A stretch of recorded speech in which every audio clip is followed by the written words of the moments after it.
Welcome back to another video. Big job on here. Here's what's coming up today. Fucking hell.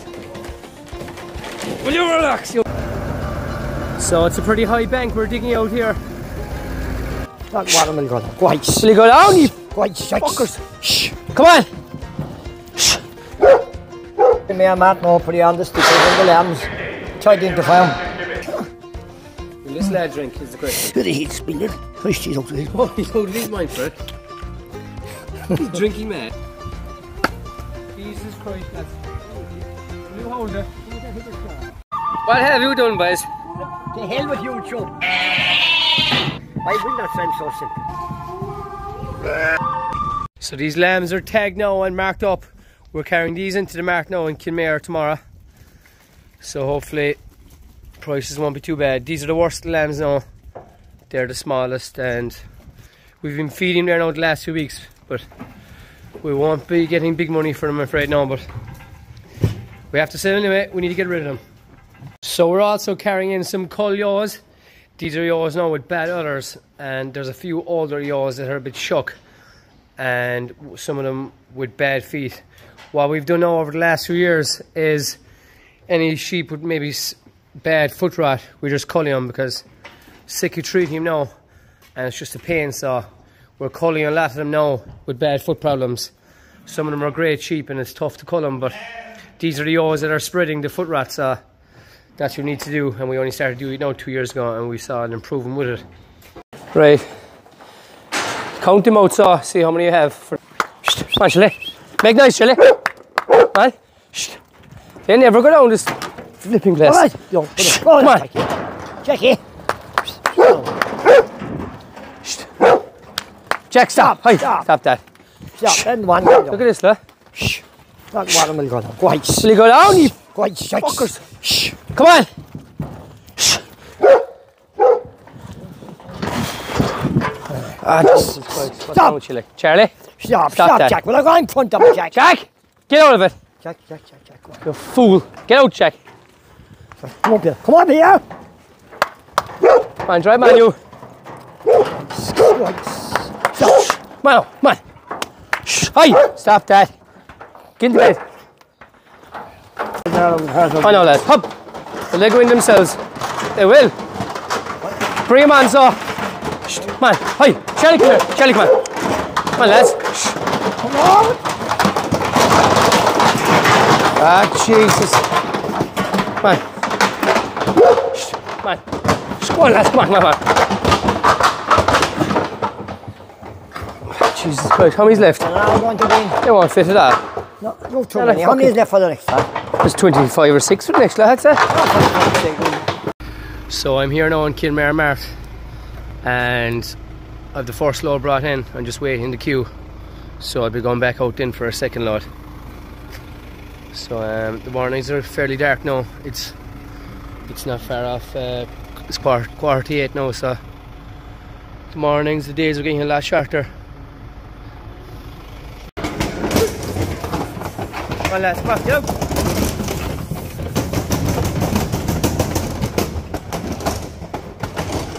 He's writing the stickers, the numbers were on the lambs here in Kilmare Mart. There's a lot of paperwork in this carry on.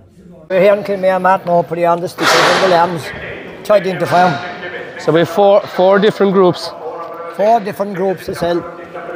So we've them all marked separately to know. They're all different marks on them. Lambs are all tagged now. We're waiting for them to be sold. Trade is very good today, which is great. So my lambs will come up there now in the next few minutes and hopefully we get a good price for them because it makes a big difference at the end of the day.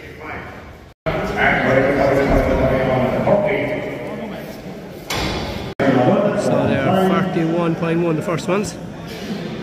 I'm going to give the trailer one wash out here now. This will be the last time I'm using it now this year going to the Mart.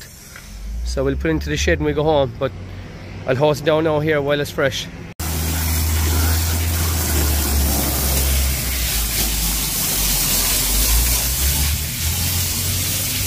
Give an update of the Mart prices there today. Oh, sold lambs on the Mart. They are this Monday gone. 41 kg. They were a mixture of Scotch and crossbred lambs. They made €117. And a week before that, the very same lambs only made €92. That's hard to explain. So €25 in the difference. €25 in difference, and then the same weight. And they were the exact same lambs. There was same type of lambs and all. Yeah. So €25 is a lot. So if you carried a big number that day, you'd suffer big time, wouldn't you? You would. You'll come under the weather then. So you were saying selling at the mart sometimes can be dangerous? Well, if it's a bad day, things will be down if there's no demand. And we carried nearly 200 lambs there back about 2 months ago. If prices were bad that day, we'd be down a good few pound. The wood would be destroyed. So yeah, a very disappointing day in the mart last week. So we only got €92, like my father said there, for the same lambs that we sold today. So we got €92 last day, and we got €117 today. €25 of a difference. And I don't know how that makes sense. There was obviously less buyers in the mart that day, but it goes to show you that you can have bad days in the mart and good days. But I suppose in general, our lamb trade this year wasn't too bad. We got a reasonably good price for our lambs, but that was the last of our ram lambs gone. I'd say we're not going to be selling anymore. Maybe a few ewe lambs that we're not happy with. They're not maybe making the cut, but most of the lambs are gone now, and we're glad to get them all gone. So we're preparing for next year's lambs now because all the rams are out. So there's a lanark here lame now. However, he's got lame. This lad's mad now, so he's stone mad. Give me that stuff. Jesus Christ, relax. Leave the phone. Give me this stuff on your top. All that stuff. Jesus Christ.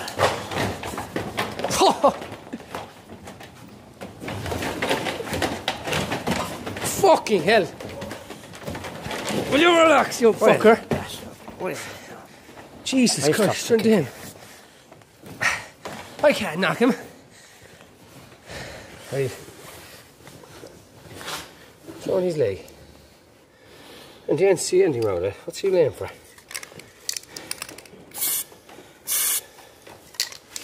What's that about? No. I didn't see much wrong with his leg. He's limping. You've no skull or nothing. Like that. Let him off again now. He's on TT somewhere.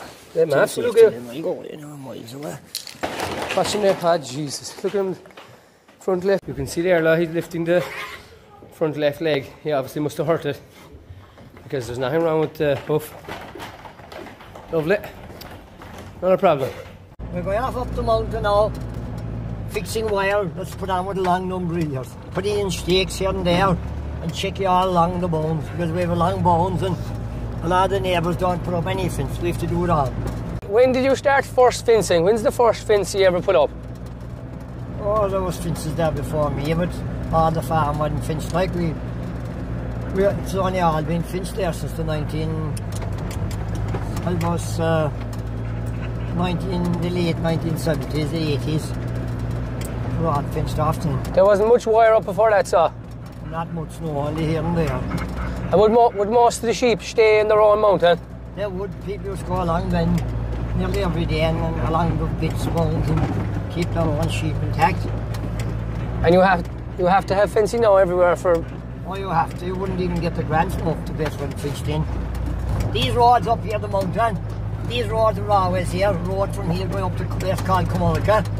But they were all turns and tractors wouldn't be able to come up here with loads of stakes. So we got a machine there in the 70s and the 80s. And they took out the turns and it'll go straight up now. They're very, very high. I know it's dangerous. The wet weather, you want a good four-wheel drive. We're ready now to fix up a piece of the wire here and one of the faraway parts. That's to make this man drop around. This pole is falling here. There's another one there? Yeah. Right, hold it up there, sir. No need for a bar there now. On the straight there. Jesus Christ, lads. Will you hold it? That's wire, is it? Move it, sir. Move it to the inside. Oh, Jesus Christ, sir. We'll hold that. That's there, sir. Jeez, can't down a mile. gone too low now.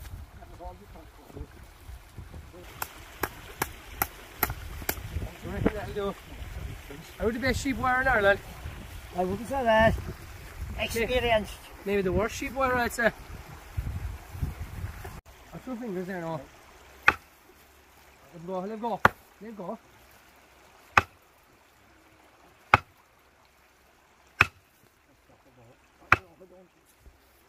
Right. Slowly getting through it. Bad ground here now. All the times we cut sprouts off that there and cut them for steaks. Point one in them and drive them down for steaks. Use them straight away. Would you treat him with anything? No, the Sally wouldn't live a long time, 10 or 11 or 12 years. Sally steaks. Will we go home for the chainsaw saw and start selling them? No, come on. Have you any more stories for us? Oh, I have one good story there. It is no story, it is the truth. We were out canvassing for Jackie Healy-Ray when he went for the election the very first time for the Dáil in 1997. He was after being turned down by Fianna Fáil. So I was canvassing back between Dingle and Tralee, I think, to the wrong camp. That area anyway, out in the country. And we went into one house, and the man inside, Jesus, he said, "What brought you at all? Didn't you know?" Well, he said, "I was going to vote for you." He guaranteed us that he was going to vote for us. So one day a first cousin of mine, canvassing behind us, about an hour behind us, with a Sinn Féin man. And he said the very same thing to the Sinn Féin man, but he did better with the Sinn Féin man. They gave him tea and biscuits and bread.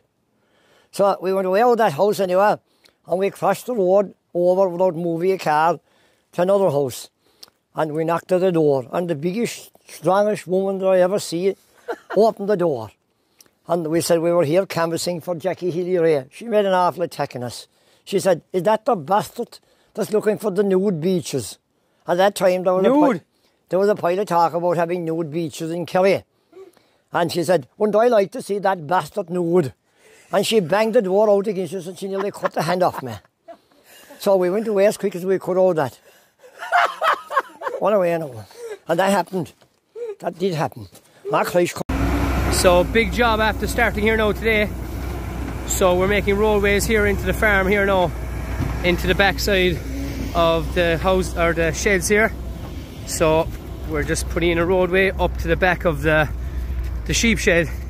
And what we're doing is we're going extending out our sheep house here, and because we're putting in a new handling facility. So we're designing it all around a Tepari handling unit. So that's coming at the start of the year. So we're trying to get this ready now and have it done for the start of the year, because it's going to be a pretty big job now and costly job. And we want to move everything indoors, handling unit, because you can see here again, it's absolutely pissing rain down again today, and we just want to make life easier going forward for ourselves. And it's going to be a great addition as well for lambing time and everything, extra space. So the lads are absolutely flying it. They have a roadway made up here now, and the road is ending here where the start of the shed is going to begin. So it's going to start here at the edge of the sheep house. At the moment we do all our handling stuff with the sheep up above there in the yard, but we want to be able to put it under a roof because it's raining here every day and we're just getting soaked and everything, and we want to make it easier on ourselves going forward.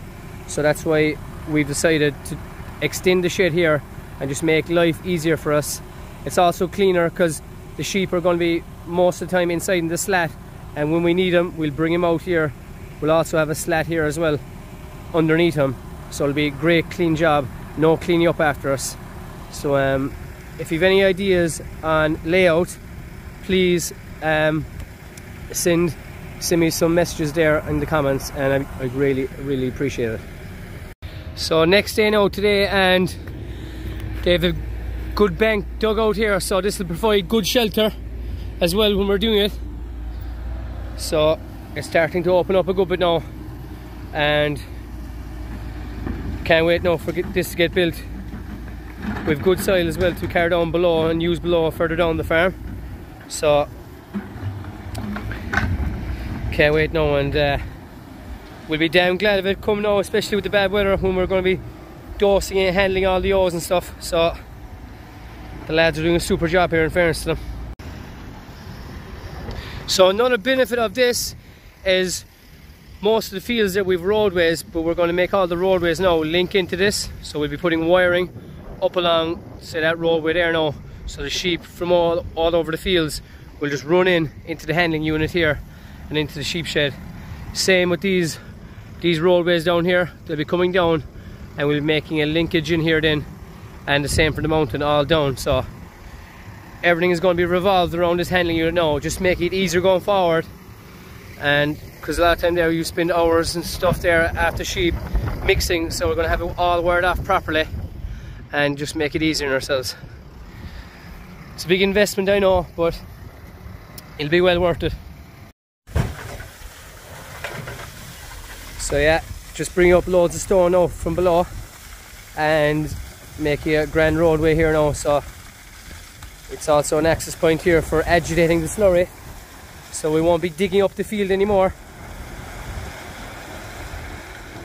We agitate the slurry inside there, and we also agitate it in there. So before we would be making shit of the field, dig it up, whereas this will be a good clean job now. So there are the sheep over the fields now with the ram. There's a lot of sheep now, there's about 700 in the fields now at the moment, and we still have our Scotch ewes that are out the mountain as well. There's a couple of hundred of them up there as well. So the lads are just leveling out this now, and we're going to put a fall into it, so all the runoff, like say the sheep piss and shit, will go straight into the tank underneath the sheep house here, so it'll be easy to clean. So we're just going to laser level it all here now. Good girl, Sally, into bed now. Into your puppies. Come on, up, into bed. Sally, into bed, good girl. As you can see, puppies here are absolutely flying. Sally's after doing a few hours work for this morning for us. So they're loving the hay bed, and they're getting very playful as well, which is great. It's great to see. You're trying to learn them how to drink? Yeah. He's drinking away out of that. He is. Small fat is drinking. You're still drinking here as well. Well, let him know to know he's done. Below, so this lad is drinking as well. We'll put him over here now next to this lad, because we're drinking. I'm not this lad now. Mash. Will this lad drink is the question. He'll spill it. He's out of his mind. Oh, he's out of his mind for it. He's drinking mad. It's not on that mix. I'll have to fill up this again now. Jeez, you have to fill up that. Leave it cleaned. Cut him down now, put the sled on. Right. There's another one drinking. Good.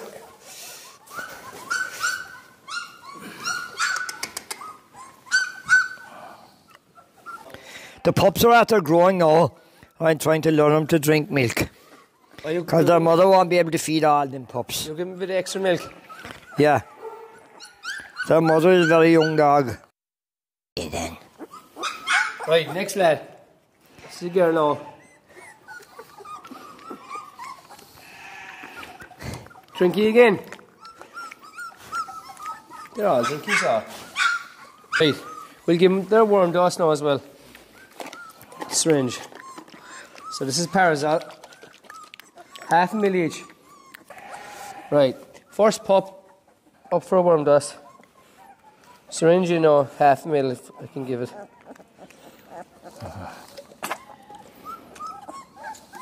That's one.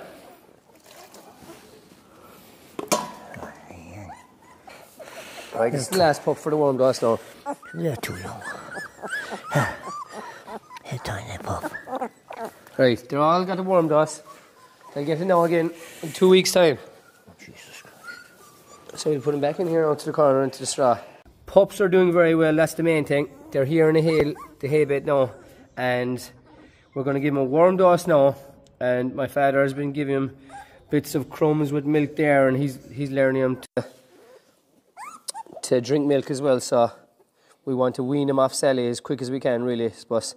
But obviously take care of them at the same time. So they're nice little pups. So we'll be selling these now probably, I don't know how many weeks' time when they're able to survive on their own, obviously. But if they're anything like Sally, they'll be great. They'll be great little puppies. But all the eyes are open now, and they're fighting here now the whole time, biting each other, as you can see there. But they're in great form. Here, Silly. Silly, come here. Here are a bit of ham. Christ, God, they'll rob the house, that's... So a few people as well were on to me about what YouTube accounts I follow myself. I suppose the two main ones would be Adrian from Ifarmwefarm. Adrian has a massive following, and it's easy to see why, because his content is very good. He's farming at home himself with his three girls and his wife, and he's at something different every day, so it's definitely not one bit boring. He's fixing up stuff. He's fairly handy with his hands as well. He's always fixing up machinery and everything, and it's very enjoyable to watch. He's really good. He's a really good content creator. He's cameras coming from every angle, so it's very enjoyable to watch. I suppose the other one as well, Karen Moynihan from Kerry, same as myself. She's a suckler farmer in Kilcummin there outside Clarny. Karen is really an inspiration because her father had a really bad accident there a few years back, and he was left paralysed from the waist down, and so Karen took the task on to go farming herself. She was on TV there only last week about it on Nationwide, but she really has took the farming no bother, and she's a suckler farmer there. So she also has some great content with her new Evan Run loader there now, and her very trustworthy 135. So she's great content, and she works off the farm as well, so she's always busy with it too. So them two accounts there, I'll put it on the link below as well. If you want to give them a follow, give them a bit of support. So that's it for this week's video. Stay tuned for the next one, when we'll be showing you the progress with this building here. We'll be also bringing the rams in for our mountain yaws, and we'll see you for the next one.